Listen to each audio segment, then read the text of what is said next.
रायगडात बळीराजाची दैना, पावसाअभावी दुबार पेरणीचं संकट. शासनानं तात्काळ मदत द्यावी.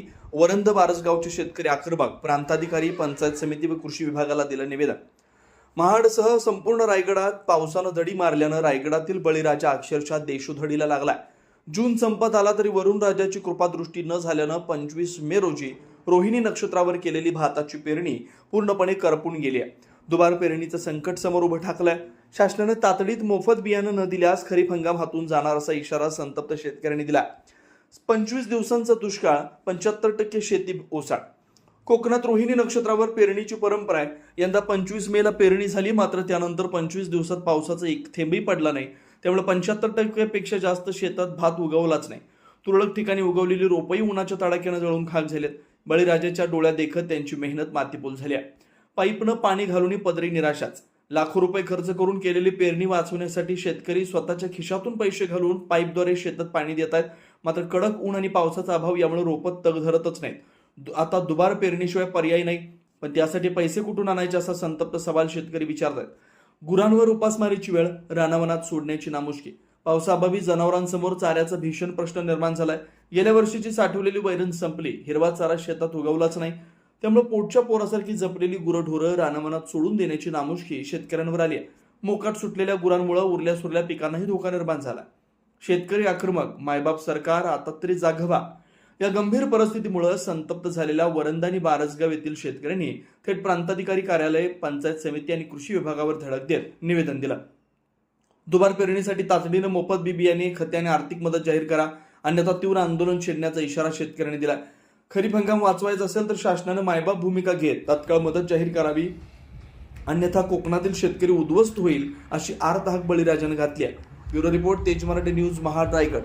आवनं कुठं दिसत नाहीत. पेरे झालेत 25 मेलाच. काय सांगाल नेमकं काय आता शेतकऱ्यांच्या पुढे कुठलं संकट आहे? कोकणात भाताचं एकच उत्पन्न घेतलं जातं, दुसरं कुठलंही उत्पन्न घेतलं जात नाही.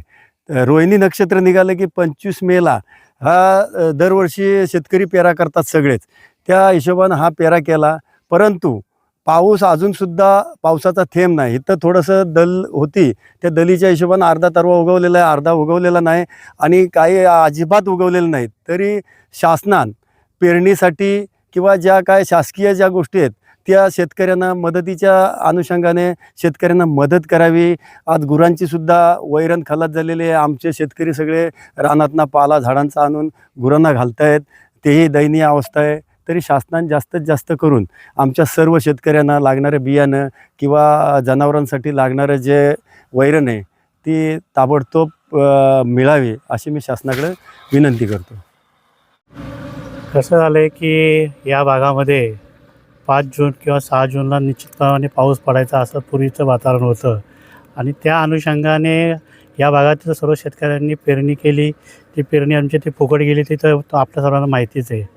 पण झालं आहे कसं आहे की या वरण भागामध्ये जे आमचं पाण्याची सोय असल्याकारणाने, थोडेसे डॅम असल्याकारणाने या गावामध्ये पाण्याचा पुरवठा जास्त असल्याकारणाने आसपासची गावाची जी गुरं आहेत म्हणजे बारसगाव असेल, पडवी, गावडी, माजेरी, आसपासची जे पंचकोशीची गुरं आहेत ती सर्व गुरं ह्या वरण आणि बारसगावच्या या हद्दीमध्ये येतात.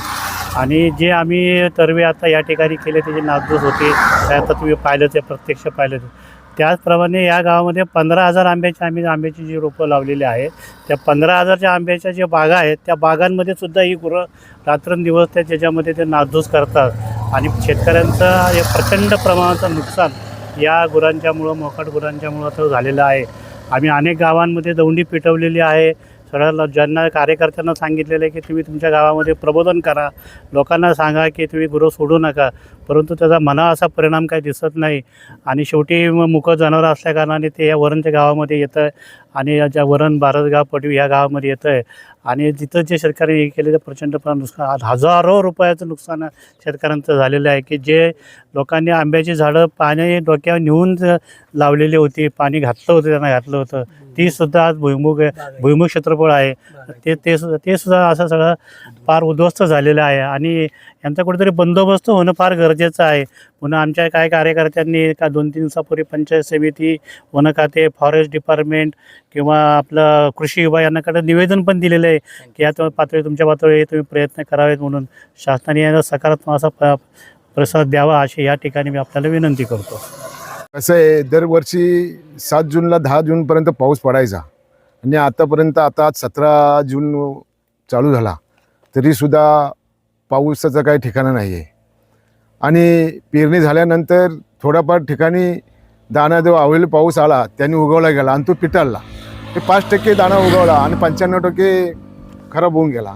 तर आम्हाला शासनाकडून शेतकऱ्याला दुबारा पेरणीसाठी बियाणं मिळावं ही अशी आमची मागणी आहे.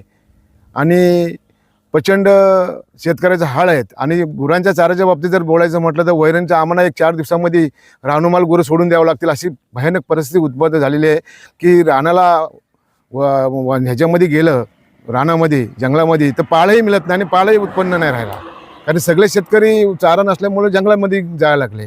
तर गुरांना आम्हाला 4-8 दिवसांमध्ये अशी मोकाट सोडून द्यावं लागेल. तर शासनाने आम्हाला चाऱ्याच्या वैरणीचा बंदोबस्त करा ही अशी आमची शेतकऱ्यांची रास्त मागणी आहे.